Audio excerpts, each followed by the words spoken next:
সংসদ সদস্য নির্বাচনের জন্য কিছু রাজনৈতিক দল, বিশেষ করে জামায়াতে ইসলামী, গত কিছুদিন ধরে মিডিয়া সরগরম করে রেখেছে। একবার স্থানীয় সরকার নির্বাচন আগে করার জন্য হইচই করেছিল জামায়াতে ইসলাম। এখন আবার এই পিআর পদ্ধতির কথা বলে তারা কি অ্যাচিভ করতে চায় বলে আপনি মনে করছেন? দেশে যেখানে এতদিন ভোটাধিকার পর্যন্ত ছিল না, প্রধান বিরোধী দল বিএনপিও সেটা চায় না, বা পদ্ধতি আমাদের জন্য টেকসই না বলে বিশেষজ্ঞদের মতামত আছে, কিন্তু সুযোগ পেয়ে জামাত কি এই উচ্চাভিলাষী হয়ে উঠছে কেন বলে আপনি মনে করেন? আপনাকে অশেষ ধন্যবাদ টিটু ভাই। আসলে জামাতের কথা যখনই বলেন আমি তাদের সমালোচনা করতে চাইতাম না বা এখনো করতে চাই না, কিন্তু তারা আশ্চর্য রকম ভাবে আপনার এমন এমন মানে কর্মকাণ্ড মানে সামনে নিয়ে আসে যেটা মানে প্রধানত হচ্ছে বিএনপি বিরোধিতা করা, এক নম্বর। দ্বিতীয় নম্বর হচ্ছে তাদের মনোভাব, তাদের চিন্তা চেতনা, মানে তাদের সাথে কোনো কেউ প্যারালাল, তারা নিজেদেরকে মনে করে আমরা সব জানি, আমরা সব বুঝি। আমি এই জন্য যেমন জামাতের 1941 সালে জামাত যখন প্রতিষ্ঠা হয়, এই যে মৌলানা আবুল আলা মওদুদী, যখন তো ভারত পাকিস্তানও ভাগ হয় নাই, বাংলাদেশ হওয়ার তো কথাই নেই 1941-এ। এই হি ওয়াজ এ গ্রেট স্কলার, এটা কোনো সন্দেহ নেই। এমনকি প্রফেসর স্মিথ নামক একজন আমেরিকান স্কলার বলছেন যে ইসলামের ইতিহাসের বা ইসলামের যে ইন্টারপ্রিটেশন মৌলানা মওদুদীর মতো কেউ দিছে আমার জানা নাই। মানে he is one of the greatest scholar. Nice. কিন্তু এই মানুষটা তার জীবনে দুইটা ভয়ঙ্কর রাজনৈতিক ভুল করছিলেন। সেটা হচ্ছে পাকিস্তান সৃষ্টির বিরোধিতা করছিলেন মৌলানা আবুল আলা মওদুদী জিন্নার সাথে। এমন কথা বলছিলেন যে পাকিস্তান আমি চাই না, কিন্তু পাকিস্তান হইলে সেই পাকিস্তানের নেতা হব আমি, আপনি জিন্না না। অথচ বাস্তবতা হইলো পাকিস্তানের ঘরে ঘরে জিন্নার ছবি, আবুল আলা মওদুদী কোথাও নেই। এবং আর দল জামাত ইসলামী এই মুহূর্তে পাকিস্তানের নাম তো আপনি জানেন টিটু ভাই, ইসলামিক রিপাবলিক অফ পাকিস্তান। পাকিস্তানে একটা সংসদ সদস্য জামাত ইসলামীর নাই, একজনও নাই। আচ্ছা, এবং ইন্ডিয়াতেও নেই। এবং ইন্ডিয়াতে 24 কোটি মুসলমানের এই আপনার এই যে দেশ, একজন পর্যন্ত একজন সংসদ সদস্য, এমনকি আপনার ওদের রাজ্যসভা লোকসভা তো বাদ দেন, সেন্ট্রাল যেটা ওদের ইউনিয়ন পার্লামেন্ট, কোন রাজ্যসভায় একটা সদস্য তাদের বিধানসভায় নাই। আচ্ছা, এখন এই যে জামাত ইসলামের এই যে পিআর পদ্ধতি বা প্রপোর্শনেট অথবা প্রপোর্শনাল রিপ্রেজেন্টেশন, এই যে কথা বললেন, পৃথিবীতে যদি আমরা যদি হিসাব করি, ধরেন 130টা দেশে এই আপনার পার্লামেন্টারি ডেমোক্রেসি বা ওয়েস্টমিনস্টার স্টাইলের ডেমোক্রেসি আছে। সেখানে ধরেন first past the post system যেটা বাংলাদেশে আছে, মানে যে ভোট বেশি পায়। তারপর ধরেন সিঙ্গেল ট্রান্সফারেবল ভোট এসটিবি বলে এটা আছে, বা মিক্সড মেম্বার প্রপোর্শনাল এটা একটা আছে, বা প্যারালেল ভোটিং, এইভাবে বিভিন্ন দেশে আছে। কিন্তু ওই যে first past the post stand যেটা, এইটাতে ধরেন প্রায় 70টার মতো দেশে আছে।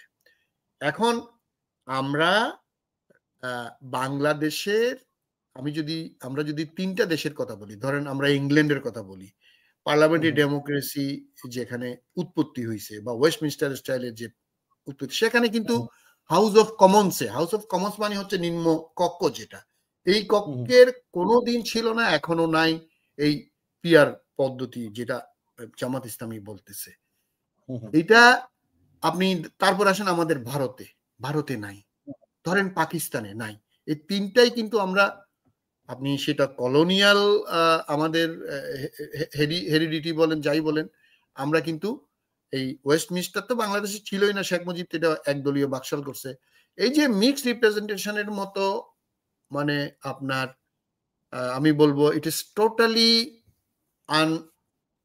আনস্টেবল এবং আনএক্সেপ্টেবল ফর বাংলাদেশের এই মুহূর্তে।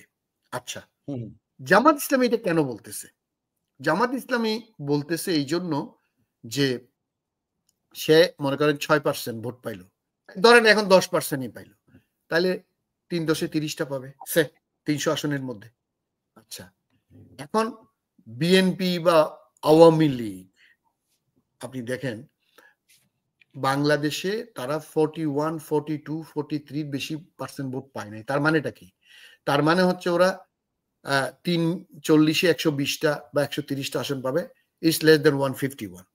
বাংলাদেশের রাজনীতিকে হ্যাং করার জন্য এই যে যেসব দেশে পিআর আছে এরা হচ্ছে উন্নত ডেমোক্রেসির একটা দেশ। ওরা আজকে আপনার বিরোধিতা করবে, কালকে ওরা এক হয়ে দেশের পক্ষে এক হবে। জামাতে ইসলামের মতো দেশ যে গত 2018 সালে ধানের শীষ নিয়ে নির্বাচন করছে, আপনি খেয়াল করুন, ধানের শীষ নিয়ে নির্বাচন করছে। টিটু ভাই আপনার স্মরণ থাকার কথা, 2008 সালের নির্বাচনে বেগম খালেদা জিয়া যেতে চান নাই। আমি অত্যন্ত দায়িত্ব নিয়ে বলবো, সেই দিন জামাত ইসলামের এই যে দুইজন আজকে তারাও জুডিশিয়াল কিলিং এর শিকার হয়েছে, মতিউর রহমান নিজামী এবং আলী হাসান মোহাম্মদ মুজাহিদ, বেগম খালেদা জিয়াকে কনসিস্টেন্টলি এবং কন্টিনিউয়াসলি পারসু করছে to participate in that election. এবং বেগম খালেদা জিয়া জানতেন this is going to be a very bad election, এটা আমাদের জন্য খুবই ক্ষতিকর একটা নির্বাচনে যাচ্ছে। কিন্তু তারা বেগম খালেদা জিয়াকে অলমোস্ট বাধ্য করছে।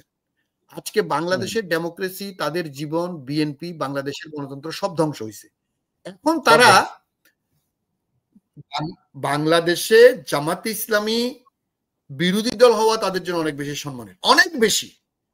জামাত ইসলামীকে বলবো, কয়দিন আগে তাদের আমি ডাক্তার শফির মাপ কি জন্য মাপ চাইছে, তার মাপের মধ্যে আবার টার্মস এন্ড কন্ডিশন দেখলাম। আপনি মাপ চাইলে সরাসরি মাপ চান। আপনি বাংলাদেশের, আপনি আপনার দলের নাম জামাত ইসলামী বাংলাদেশ, কিন্তু আপনি বাংলাদেশের অস্তিত্ব স্বীকার করেন কিনা, এক নাম্বার। অবশ্যই আমরা এখন আপনাকে প্রশ্ন করব, কারণ আপনি যে মাপ চাইছেন সেখানে দেখলাম যে অনেক টার্মস এন্ড কন্ডিশনস। যদি আমরা ভুল করে থাকি, এটা আবার কি কথা? আপনারা রাজনৈতিকভাবে ভুল করতে পারেন, মানুষ ভুল করতেই পারে, কিন্তু 25শে মার্চ 1971-এ যে জেনোসাইড পাকিস্তানি হানাদার আমাদের বিরুদ্ধে করলো, যেই দিন রাতে মেজর জিয়া বাংলাদেশের স্বাধীনতা ঘোষণা করলো, তখনও আপনাদের দলের মন্ত্রীরা মন্ত্রিসভায় ইয়াহিয়া খানের সাথে ছিল, প্রাদেশিক মন্ত্রিসভায়, মালেক মন্ত্রিসভায় আপনারা ছিলেন। তাহলে আজকে 54 বছর পরে আপনি যদি মাপই চান, আবার কন্ডিশনাল মাপ চাইলেন কেন? যদি করেন, আপনি তো করছেন, আপনি ভুল করছেন, আপনি স্বাধীনতার বিরুদ্ধে অবস্থান নিছেন। আপনার বয়স তখন কত ছিল ডাক্তার শফিক আমি জানি না, আপনি অত্যন্ত মার্জিত মানুষ, আপনি এই ফেসিবাদ বিরোধী আন্দোলনে আপনাদের ভূমিকা ছিল, এই জন্য আপনাদেরকে আমরা মজলুম বলি।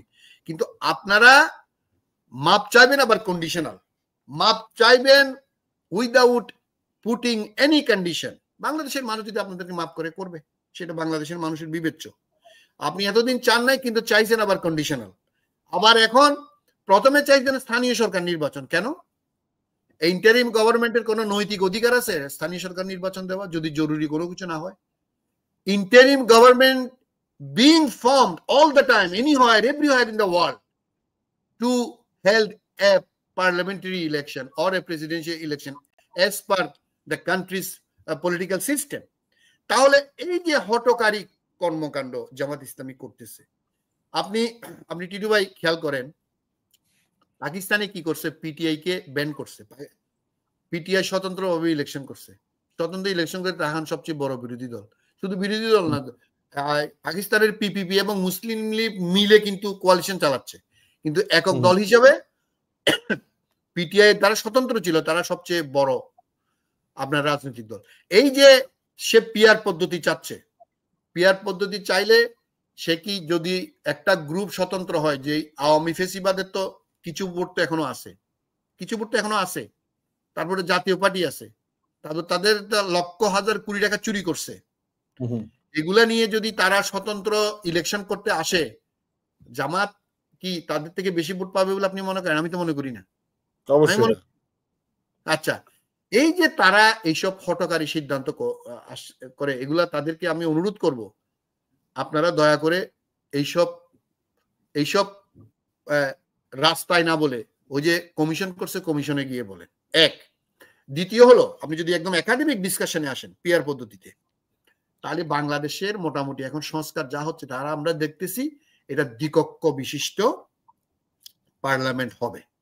এই বাইক্যামেরালের যেটা উচ্চকক্ষ 100 আসন যে হবে, সেইখানে আপনার পিআর পদ্ধতি হইতে পারে সেটা অনেক দেশে কার্যকর আছে। সেটা হলে হবে কি, হ্যাঁ আমাদের পিআর হইতে পারে যখন আমাদের ডেমোক্রেসি একদম পাকাপোক্ত, আর ধরেন আরো 5টা 10টা নির্বাচন হওয়ার পরে যদি দেশে একজন আরেকজনকে বিশ্বাস করে, একজন আরেকজনের সাথে কোয়ালিশন করার মতো পজিশন থাকে, সেই সময় হয়তো বাংলাদেশে পিআর পদ্ধতি আসা যাইতে পারে। সেটা আরো 50 বছর পরে হইতে পারে, কথার কথা। একদম এস্টাবলিশ ডেমোক্রেসিতে এটা পসিবল, কিন্তু উচ্চকক্ষে সম্ভব, এক্সপেরিমেন্টাল ভাবে হইলেও সম্ভব আমি মনে করি, বিশেষজ্ঞরা মনে করেন।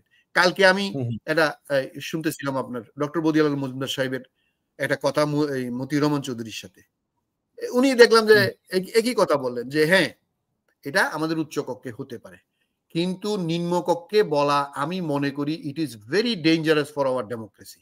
আমি লম্বা ডেঞ্জারাস না, আমি মনে হয় এই পদ্ধতিটা অ্যাপ্রোচ করাটাই একটি দুরভিসন্ধি, পরিষ্কার হইতে পারে একদম হইতে পারে।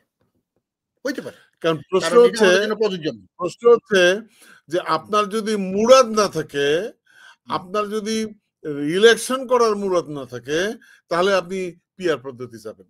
তার কারণ এখানে আপনি মানে এটাকে অটো পাইলট বলবো, অটোমেটিক আপনি ইয়ে করবেন, কি বলে, তো আপনি অটো চাচ্ছেন কেন ভাই? আপনার যদি মুরাদ থাকে আপনি ইলেকশন করেন না ভাই, জনগণ আপনার কয়টা ভোট দেয় এটা দেখেন। আপনার মুরাদ নাই, এই জন্য আপনি এটা চাইতেছেন।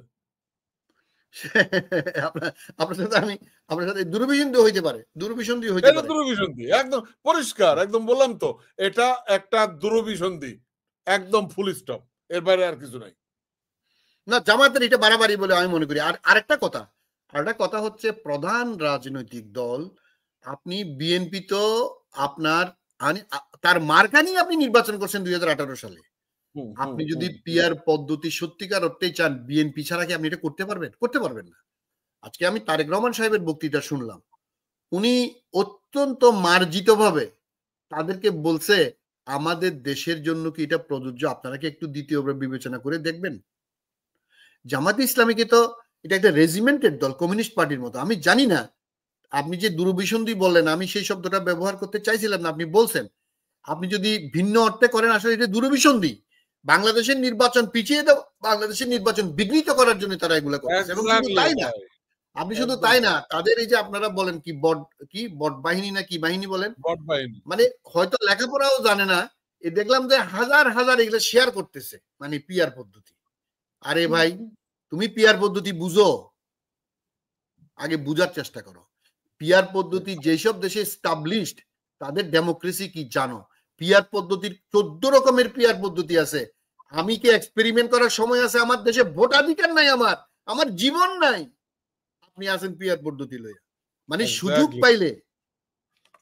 পাইলে আমার মানে ওই যে বানর যখন নাকি সুযোগ পায় তখন সে কাঁঠাল খাইতে যায়। ওই কাঁঠালের ওই যে সে কাঁঠালের ওই যে ইয়ে আছে না, আপনার আটা আছে না, আটার সাথে সে আটকায় যায়, ওই আটাতেই আটকাবে আর কি।